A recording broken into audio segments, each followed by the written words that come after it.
ताउल्लाह उमरी जो वज़ीर ज़राअत हैं उनका ये बयान आया है, हिंदुस्तान हो या ये अफ़गान दहशतगर्द हों, इनका डीएनए बनी इसराइल से मिलता है। असल में ये सारे का सारा डीएनए दहशतगर्दी का डीएनए है कि इनका बाप एक है। इनके बाप मुख्तलिफ हो सकते हैं लेकिन इनके अंदर जो दहशतगर्दी का डीएनए है वो एक है। पहले दिन से कहते हैं कि ये फितना हिंदुस्तान है, ये फितना इसराइल है। उनका फादरलैंड मदरलैंड मौलवी मुल्ला और ये शैतान की अता हैं। ये बनी इसराइल के जो हैं पैरोकार हैं। इसराइल के कहने पर भारतीय भी दहशतगर्दी करते हैं, पाकिस्तान के मासूम शहरियों को ये कत्ल करते हैं, उनमें दहशतगर्दी करते हैं। ये दहशतगर्दों का डीएनए दहशतगर्दों से ही मिलता है। अफगान वज़ीर तिजारत ने भी इस बात का एहतराफ़ कर लिया और ये कहा कि उनका डीएनए ऐसे लगता है जैसे भारतीयों से मिलता है। तो भारतीय भी दहशतगर्द हैं और अफ़गान तालिबान भी दहशतगर्द ही हैं। इस बारे में आमिर रज़ा से बात करते हैं। आमिर भाई, वो बात जो पिछले काफ़ी अरसे से हम कह रहे हैं कि अफ़गान तालिबान दहशतगर्द हैं और ये भारत की प्रॉक्सी हैं जिनका नाम हमने फितना हिंदुस्तान रखा है। अब अफ़गानिस्तान के वज़ीर ज़राअत ने भी ये बात मान ली कि लगता है उनका और भारतीयों का डीएनए एक ही है। देखिए, बिल्कुल ताउल्लाह उमरी जो वज़ीर ज़राअत हैं उनका ये बयान आया है, लेकिन इस बयान में एक झोल है। असल में हिंदुस्तान हो या ये अफ़गान दहशतगर्द हों, इनका डीएनए बनी इसराइल से मिलता है। ये मैं आपको बता दूं, ये उनका ख्याल है कि इनका डीएनए एक है। असल में ये सारे का सारा डीएनए दहशतगर्दी का डीएनए है। ये कोई इंसानी डीएनए नहीं है। इसको बिल्कुल आप इस तरह से ना समझें कि इनका बाप एक है। इनके बाप मुख्तलिफ हो सकते हैं लेकिन इनके अंदर जो दहशतगर्दी का डीएनए है वो एक है। और इसीलिए इसको हम पहले दिन से कहते हैं कि ये फितना हिंदुस्तान है, ये फितना इसराइल है और इन्हीं के एमा पर ये पूरी दुनिया के अंदर एक बराए फ़रोख्त कह लें या किराए पर मिलने वाले टट्टू या दहशतगर्द जो हैं, ये किराए के दहशतगर्द हैं। आपने उज़्बेकिस्तान में, ताजिकिस्तान में, आपने ईरान में, पाकिस्तान में, कहीं पर भी दहशत, चाइना में, जहाँ पर भी दहशतगर्दी करानी, इवन अफ़गानिस्तान के अंदर भी जो इनके ग्रोही जंग है, जो कबायली जंग है, उसके अंदर भी ये एक दूसरे में दहशतगर्द जो है ख़रीदो फरोख्त करते हैं। अब आपको ये सुनकर हैरानी होगी कि अल्लाह ताला किस तरह से हमें दिखा रहा है कि सारे के सारे एक बनी इसराइल के डीएनए से ही बने हैं। आपको याद है कि नरेंद्र मोदी ने 26 फरवरी 2026 को दौरा किया इसराइल का। बिल्कुल, ईरान पर हमले से एक दो दिन पहले वो वहाँ पर मौजूद थे और उन्होंने तो उनको अपना जो है ना वो बाप करार दे दिया। उन्होंने कहा फादरलैंड मदरलैंड, ये उन्होंने वहाँ पे लफ्ज़ बोला था।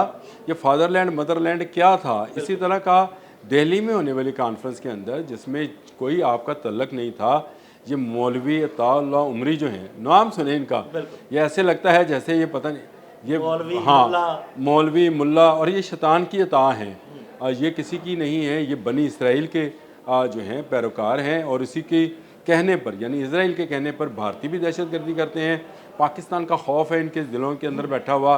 पाकिस्तान के मासूम शहरियों को ये कत्ल करते हैं, उनमें दहशतगर्दी करते हैं। ये बलूचिस्तान हो, खैबर पख्तूनख्वा हो, अभी कश्मीर हो, कहीं पर भी हो, ये दहशतगर्द इंडियन प्रॉक्सी के तहत करते हैं। और अब आपने बिल्कुल सही शुरू में इंट्रो में ये बात कह दी कि हम तो ये बात अरसे से जानते हैं कि आपका डीएनए जो है वो अमूदियाना डीएनए है और अमूदी जिस डीएनए से तल्लक रखता है उसी डीएनए से आप अपने नाम के साथ मौलवी लगाएं, मुल्ला लगाएं, जो मर्जी लगाएं।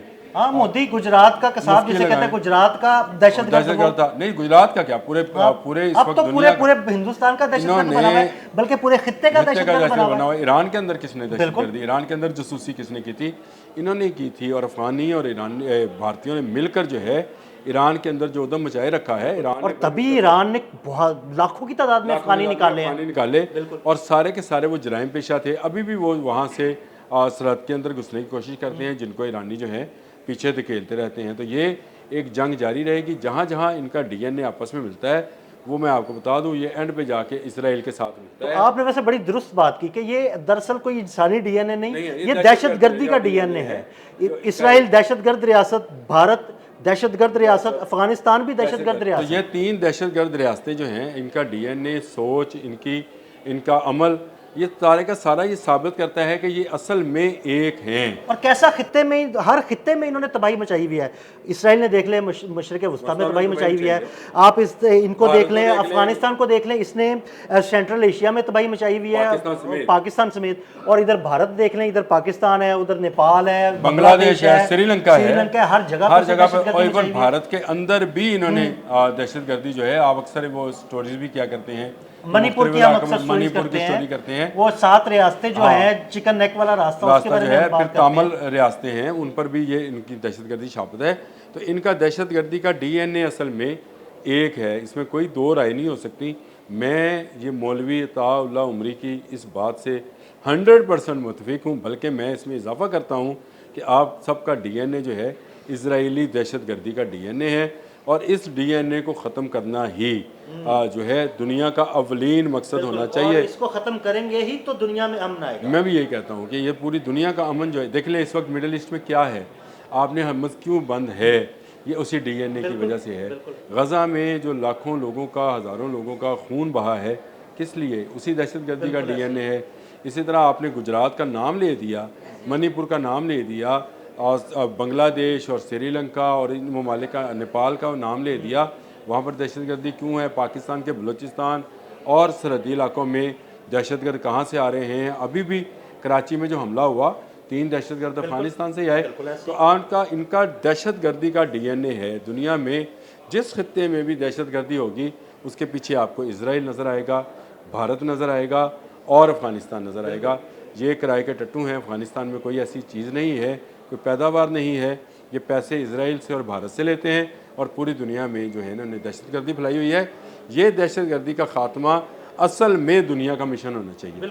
दुनिया के जितने पुरअमन मुल्क हैं, और मैं इस व्लॉग को पता नहीं कहाँ तक जाते हैं कहाँ नहीं, लेकिन मैं तो कहता हूँ कि अमेरिका समेत तमाम ममालिक को इस ट्राइका, दहशतगर्दी के ट्राइका को ख़त्म करने के लिए काम करना, अगर आप अमन चाहते हैं। लेकिन अमेरिका क्यों और कैसे ख़त्म करेगा? देखिए, इसराइल की हिमायत करता है वो हमेशा से, तो वो ट्राइका कैसे खत्म करेगा? अभी भी अगर वो ट्राइका नहीं, मैं उसको नहीं कहता वो खत्म करे, मैं तो कहता हूँ चीन भी इसमें, बिल्कुल, दुनिया की दूसरी सुपर पावर्स जो है, यूरोपियन कुव्वतें भी आए, अमेरिका भी इसमें शामिल हो। मैं तो अमेरिका को भी इसलिए शामिल करना चाहता हूँ कि उसको समझ आनी चाहिए कि ये दुनिया का जो अमन तबाह है, जो दुनिया में इस वक्त क्राइसिस है, माशी हवाले से भी और तेल के हवाले से भी, इसकी बड़ी वजह यही ट्राइका है। ये ट्राइका जो है न चीन को वन वर्ल्ड वन रोड पर काम करने दे रहा है, ना ये ट्राइका जो है ये खलीज के अंदर अमन होने दे रहा है, ना ये ट्राइका पाकिस्तान के अंदर अमन होने दे रहा है। तो असल में ये वो ट्राइका है जिसको ख़त्म करना, अगर आप अमन चाहते हैं, अगर चाहते हैं तो आप ये काम करें। अगर आप ये काम नहीं करेंगे तो ये अताउल्लाह उमरी ने तो बिल्कुल ठीक कह दिया कि हमारा डीएनए एक है। मैंने ये कह दिया कि इजराइल, भारत और अफ़गानिस्तान का दहशतगर्दाना डीएनए जो है ये एक है, और यही डीएनए ख़त्म करके दुनिया में अमन कायम किया। बिल्कुल, बहुत शुक्रिया आमिर भाई। आमिर भाई ने बड़ी तफसील के साथ इस सारे मामले पर रोशनी डाली। मज़ीद अपडेट्स के लिए हमें फॉलो करते रहें।